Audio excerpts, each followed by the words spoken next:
Selamat pagi. Pagi Bu. Bagaimana kabarnya hari ini? Baik Bu. Ya baik, luar biasa. Apakah sudah berdoa atau belum? Belum. Ya, karena belum berdoa kita berdoa dulu. Tapi sebelum kita berdoa, kita menyanyikan satu lagu yaitu bersyukur kepada Tuhan. 1, 2, 3. Bersyukur kepada Tuhan. Bersyukur kepada Tuhan, sebab Dia baik. Bersyukur kepada Tuhan. Ya, saya minta kesediaan Marcel untuk memimpin kita di dalam doa. Baik, Ibu Guru dan teman-teman, sebelum kita belajar, mari kita berdoa sesuai dengan keyakinan kita masing-masing. Berdoa dimulai.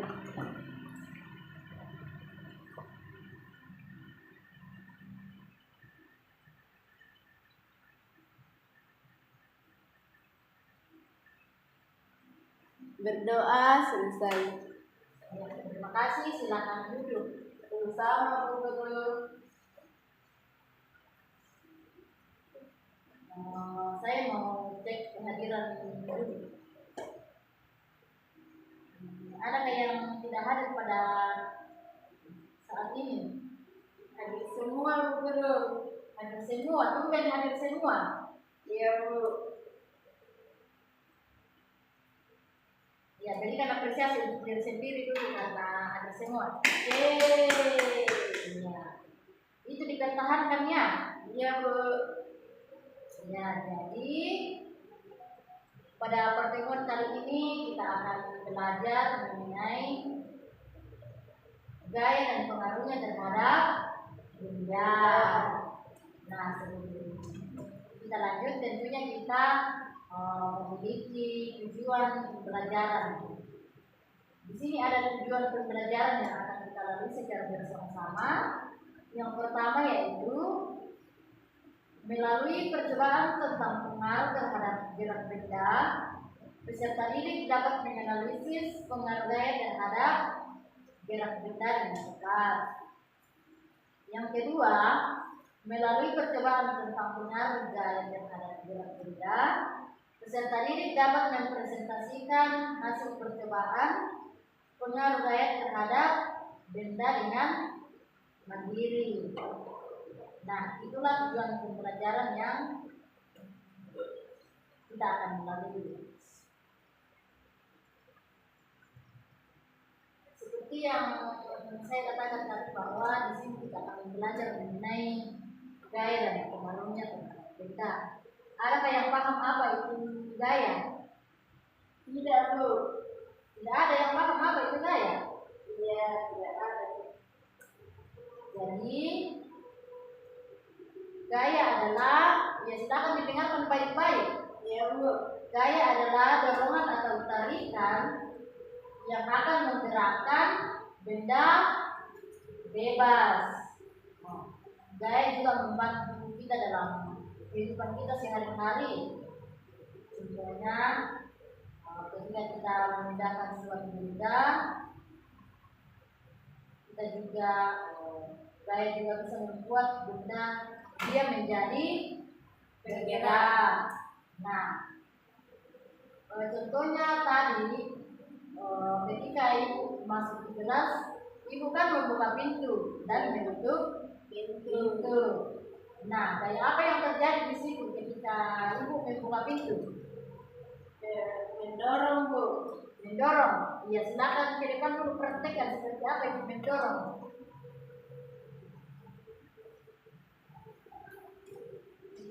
Begini. Ya, mendorong. Arahnya itu kemana? Ke sana Bu. Ya, ke depannya. Iya Bu. Ke depan. Nah, ketika kita membuka pintu seperti apa itu? Kayak apa yang terjadi? Gaya tarik Bu. Gaya tarik itu arahnya ke belakang.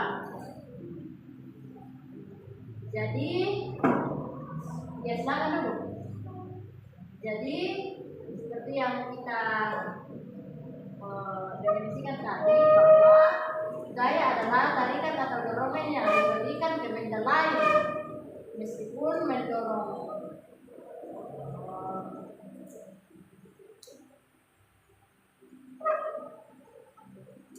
pintu.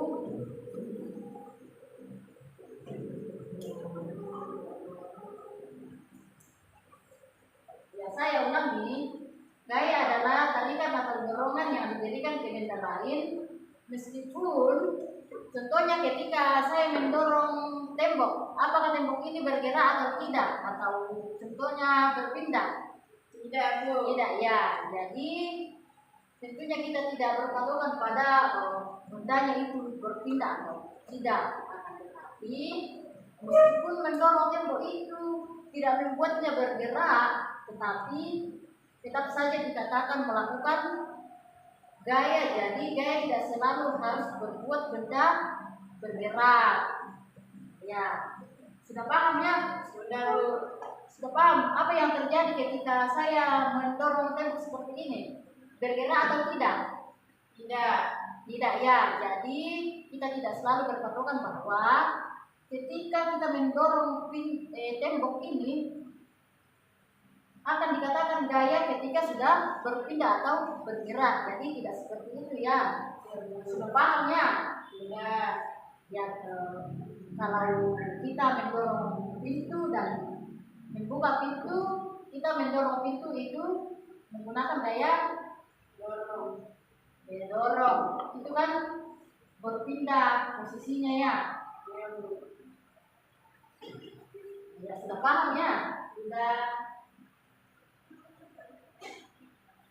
Ya, karena sudah paham, di sini saya akan membagikan latihannya.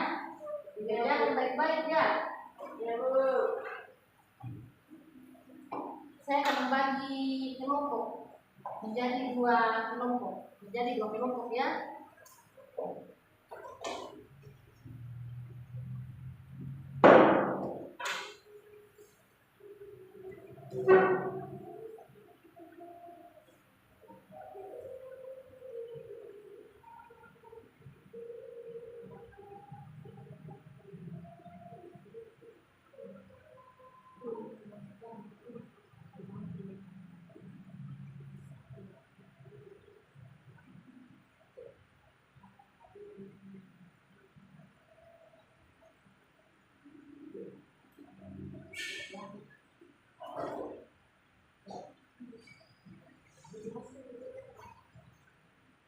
Ya, karena saya sudah bagikan dari KPD, silakan dikerjakan. Saya berikan waktu 5 menit untuk dikerjakan, kemudian dipresentasikan di depannya. Ya, Bu. Ya, silakan kerjasama. Ibu, bisa dijelaskan ulang ini bagaimana caranya dikerja, Bu? Ya, dikerjakan seperti ada petunjuk soal di bawah. Silakan dibaca, kemudian ditulis dan dibacakan di depan. Iya, Bu.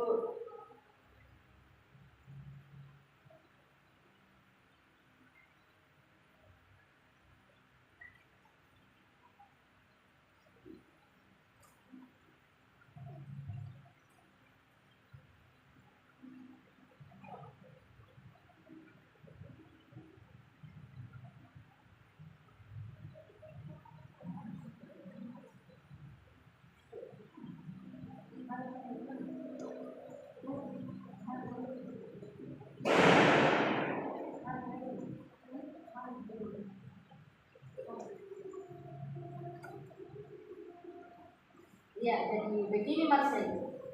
Ya, Bu. Sini kan di petunjuk soal kan ada ini.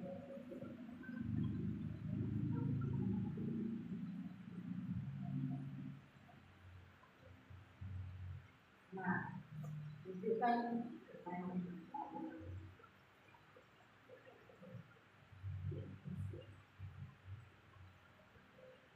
nomor satu itu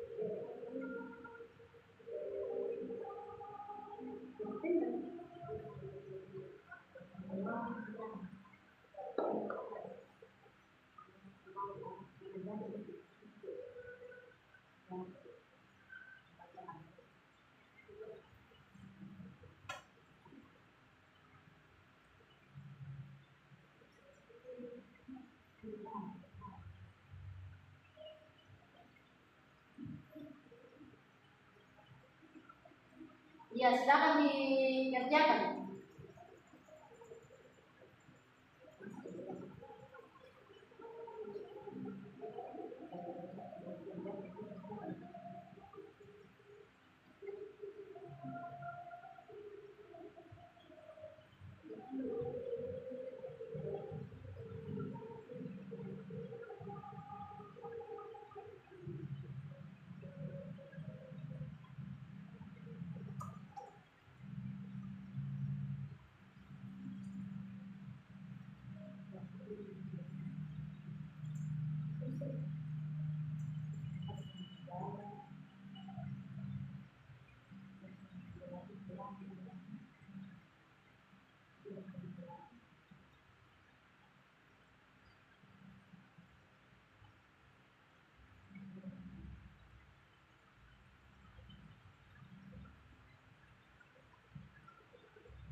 Ya jadi begini.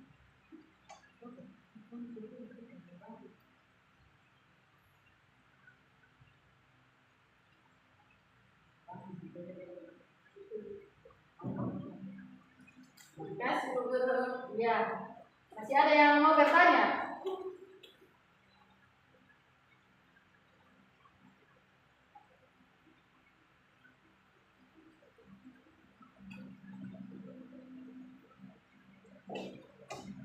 Ya, masih ada yang mau bertanya? Saya Bu, Apa itu? ini Bu, jadi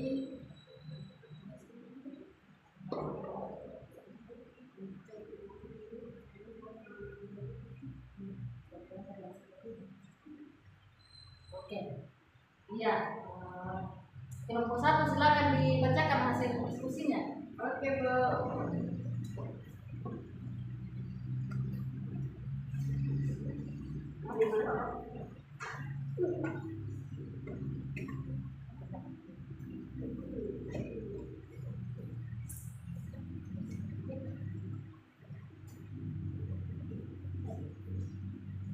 Ya, silakan dibacakan.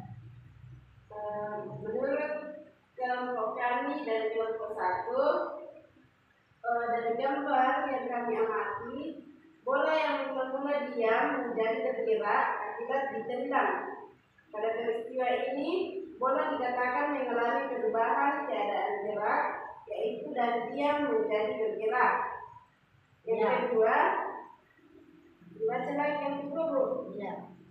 Bola yang mula-mula bergerak lurus ke arah gawang berubah arahnya menuju ke arah samping belakang ketika ditendang dengan tendangan menyamping. Pada peristiwa ini, bola dikatakan mengalami perubahan keadaan gerak, yaitu arah geraknya berubah dari lurus ke depan menjadi serong ke samping belakang. Kemudian yang ketiga, bola yang meluncur ke arah gawang menjadi diam ketika ditangkap penjaga gawang. Pada peristiwa ini, bola dikatakan mengalami perubahan keadaan gerak, yaitu dari bergerak menjadi diam. Itulah jawaban dari kelompok kami. Sekian dan terima kasih. Ya, terima kasih. Sama-sama Bu Guru.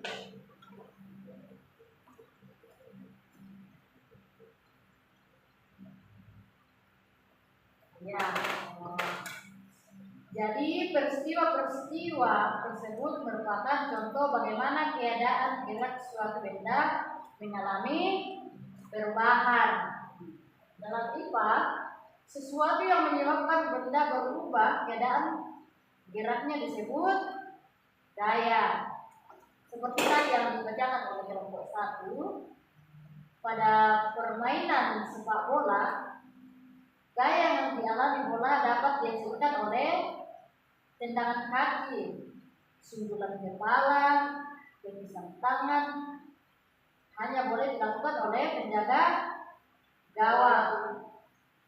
Tangkapan tangan penjaga gawang, pantulan tiang gawang atau hadangan bahu atau dada pemain, setiap kali bola mendapat gaya, gerakannya langsung berubah.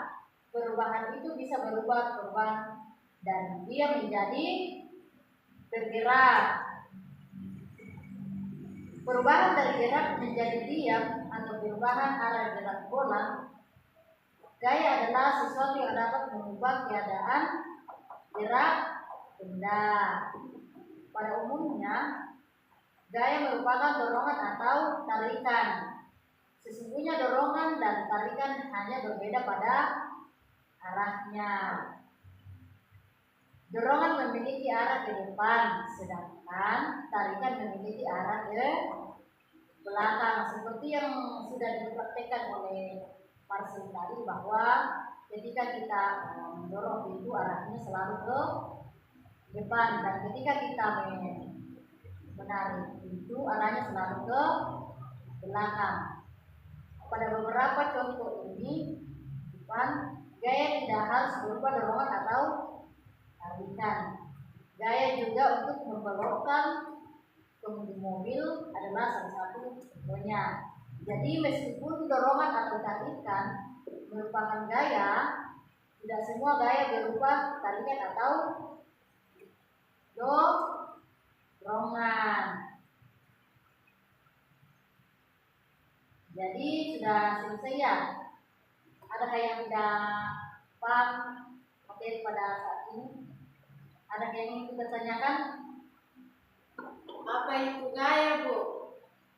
Ya seperti yang saya sudah katakan tadi, bahwa gaya adalah tarikan atau dorongan. Contohnya ketika kita membuka pintu atau mendorong pintu, nah itu terjadi gaya dorong dan gaya tarik. Dan juga contohnya ketika saya mendorong tembok seperti ini, itu tidak terjadi antara tarikan atau dorongan, tetapi saya yang melakukan gaya karena saya yang mendorong, bukan temboknya yang berpindah. Sekalipun tembok tidak mengalami perubahan, tetapi juga disebut melakukan gaya karena saya yang mendorong.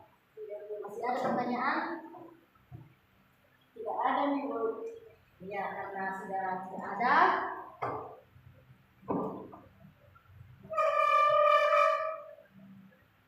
sekian pembelajaran kita pada saat ini. Kurang lebihnya mohon dimaafkan. Untuk pertemuan minggu depan, kita akan belajar mengenai siklus air. Jadi silakan dipelajari itu ya. Ya, Bu. Karena sudah mendekat ujian. Sebelum kita mengakhiri, kita menyanyikan satu lagu, yaitu Cica-Cica di Dinding. 1, 2, 3. Cica-cica di dinding, diam-diam merayap, datang seekor nyamuk, hap, lalu ditangkap. Ya, saya minta Sejak Marcel untuk memimpin kita di dalam doa. Baik, sebelum kita pulang, teman-teman dan Ibu Guru, mari kita berdoa sesuai dengan keyakinan kita masing-masing. Berdoa dimulai.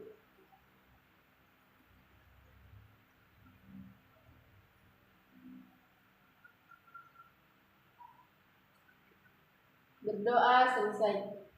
Ya. Silakan duduk. Terima kasih.